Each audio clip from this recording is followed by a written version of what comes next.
witches. I'm here with just a quick video about sort of what's been my thoughts and feelings about the whole Doreen Virtue Jesus thing. Now, if you don't know what I'm talking about, just put in the search for on YouTube, or even just Google Doreen Virtue Jesus, and you'll see she put out a video, I think it was on Sunday, in which she talked about her changing relationship with Jesus, we'll say. I'll let you watch it and see what you think of it if you're interested in that kind of thing.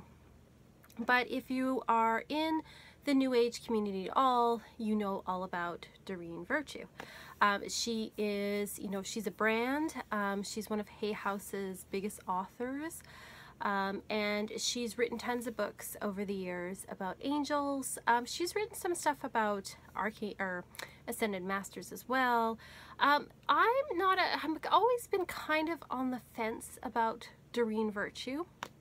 I first discovered her when I bought this book, which is Archangels and Ascended Masters. And this was quite a while ago. I'm just going to look to see what the date on this, 2003. So back in 2003, probably 2004, maybe something like that, I picked up this book. This was the first book I had of hers, and I really liked this book. And it is actually my favorite book by her, and the stuff she was making in the early 2000s resonated with me more because she was talking more about things like goddesses. My two favorite decks from her are the Goddess Guidance Oracle cards, which I've had for a long time, and the Ascended Master Oracle cards. I do have some of her angel decks as well. My favorite angel deck is probably the Archangel deck, and I liked her Angel Tarot, and I do like the Guardian Angel Tarot too. However, the other decks she's put out lately feel kind of slapped together. That's just my opinion, but they feel like they were put together quickly to make some money and stamp her name on. They didn't have the same resonance that I feel that some of her other earlier decks do. So I've been kind of on the fence with her, and then also like her, her philosophy and my philosophy are not quite the same. I mean, I consider myself to be Wiccan, to be a witch, and she's very much like solidly in sort of the lighter, happier side of the New Age community. And that's fine, because I take what resonates with me and I leave the rest because it's not for me, and that's okay. I'm not a huge fan of her books. Like I said, the Ascended Masters one is probably like the best one, in my opinion. And then some of her other books, like Don't Let Anything Dull Your Sparkle, I didn't resonate with at all. I stopped reading it. Some of them are quite simplistic in my point of view, and they just didn't resonate with me. I think the only one I like, and it is simplistic, but I do like its format, is the Archangels 101. It's a really quick read. It's colorful. It gives you a nice little intro guide to each of the major archangels, so I didn't mind it, even though it was like kind of a simplistic read. I think it's a really good quick guide, and I've lent it to a couple of people who just kind of wanted to know a little bit more about archangels and stuff. So I think like it has its uses for sure. And like I said, some books, like their other books, just didn't vibe with me at all, and that's okay. Not everything speaks to everybody, and I'm okay with that. But I was following her on YouTube. I liked her weekly kind of readings, and following her on Instagram and things like that, because I do find some of her stuff to be valuable, and I did kind of like seeing. I follow her and Colette Byron Reed and a few other people for their weekly card and oracle readings, and that's fine. But I had noticed in the past, I'd say year or so, she'd been talking more and more about Jesus and praying to our Lord and stuff. And again, that didn't bother me because I want to make it clear that I'm in no way against Christianity or Jesus or anything like that. I mean, I certainly have had my issues growing up with Christianity, being raised in a very strict Catholic household, and it really isn't for me, but that doesn't mean it's not for other people, and I'm okay with that. And so I noticed she'd kind of had this bent, and I just sort of like, didn't really pay attention to that part too much. But then she had announced about a week ago that she'd been baptized, and I noticed that more and more she was talking about Jesus, and I thought, oh, I think she's gonna, I had this feeling, and I think a lot of people had the feeling that she might announce that she'd kind of been born again, and I thought, oh, I don't like the road this is going down. So I actually unsubscribed for her because I thought, what, there's less and less that I'm getting out of this, so I need to just unsubscribe. So I just unsubscribed and didn't really think any more about it. And then on Sunday, I kind of heard some chatter in the New Age community that something had kind of happened. So I went and looked at it, and I watched the video trying to keep an open mind about it.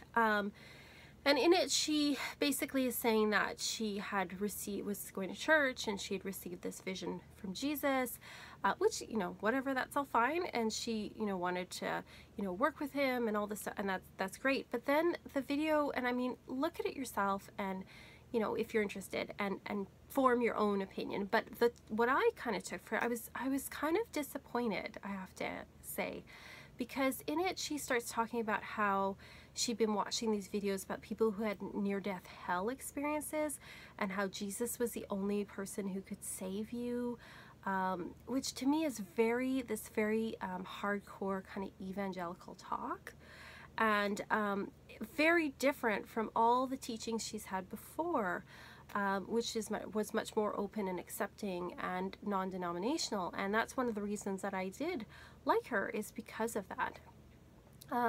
And saying that she thought New Age people had problems because they, you know, she noticed New Age people had relationship or money problems, and she was worried that, you know, she used the demon word and was calling things satanic. Is that, like, just really weird? And, you know, a part of me is like, I hate to break it to you, Doreen, but Christians have problems too. Like, everyone I know, no matter what denomination they are, have problems. That's life. And, you know, Jesus or Buddha or whatever, you know, ascended master, angel, or God, goddess, whoever, is not a magic bullet that's going to fix all your problems. And I don't know, I just felt it was very saddening, I thought, on a certain level. Because I think a lot of people that are in the New Age community that have been attracted to it because, you know, they are looking for a positive spirituality, and some people have been hurt by Christian churches. To hear that kind of rhetoric, I know, has been triggering and saddening for a lot of people. And it made me kind of sad for her, because she was saying things like you had to make sure you were talking to the real Jesus, and it just seemed very fear-based. And I am of the belief that whatever philosophy, spirituality, religion you ascribe to, if it is making you a more loving and kind person and a better person, then that's wonderful, and go for it. But if your philosophy, spirituality, religion is making you fearful, if it's making you judge or hate others, then that's not good. That's leading you away from goodness and the light. So, and that's just my philosophy. But I saw her, it seemed so fear-based, and it made me wonder about, you know, who knows what else is going on in this person's life, but it actually made me a bit concerned for her. I'm also concerned about people who, you know, believe everything that she says. And I don't know how many people do just automatically believe everything a teacher says, but I know there are an awful lot of people that look up to her in the New Age community, you know, that follow her, and, you know, certainly elevate her. And another YouTuber had made a wonderful point, and they said it much more eloquently than I could, but they basically said, like, elevate the teaching but not the teacher. We're all human, we all make mistakes, and I don't think you should ever believe any teacher 100%. You should always keep your thinking hat on and take what works for you and speaks to you, and leave the rest. And that's how I feel about Doreen Virtue, or any teacher, to be honest. So it saddened me too that she had asked people to throw away this book. This is a great book. I'm not going to throw it away. In fact, I've lent it out to people, because I've said this is a really great book.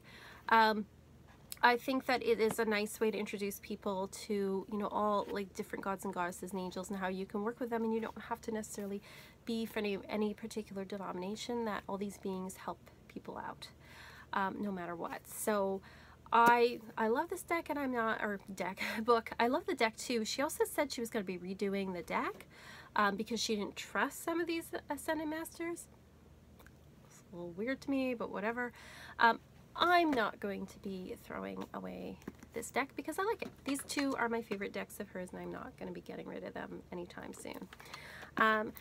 So for me personally, I've just unsubbed from her. I'm not going to be buying her future stuff because the path she's on, if that works for her, whatever she's going through right now, that's fine.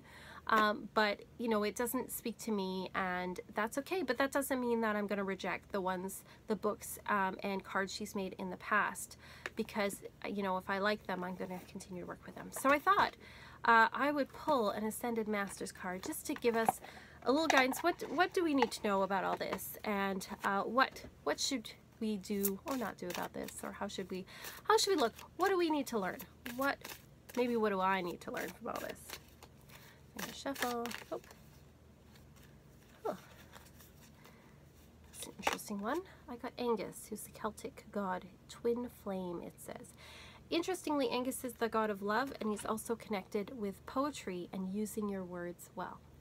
So I kind of look at this and I think, you know, perhaps, you know, we should make sure we're speaking kind words, and that we are, you know, being as loving as we can be. And sometimes, you know, people sometimes go through things, even people that are famous and a lot of people look up to, they're going through stuff and maybe we don't know what's going on. So that's a kind of a weird message I got for this, but that's the message that I'm getting. And you know, if you like Doreen Virtue and you like the path she's on, that's awesome. Like, go watch it, whatever. I just, you know, it just threw, I think it threw me for a loop, like it threw so many people for a loop. And I wish the best for her, and I hope wherever this is leading her, it leads her to a good place.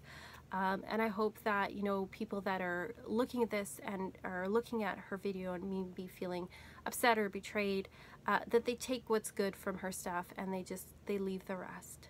So anyway, let me know, what are your thoughts about all this? Let me know, like and subscribe. Talk to you later.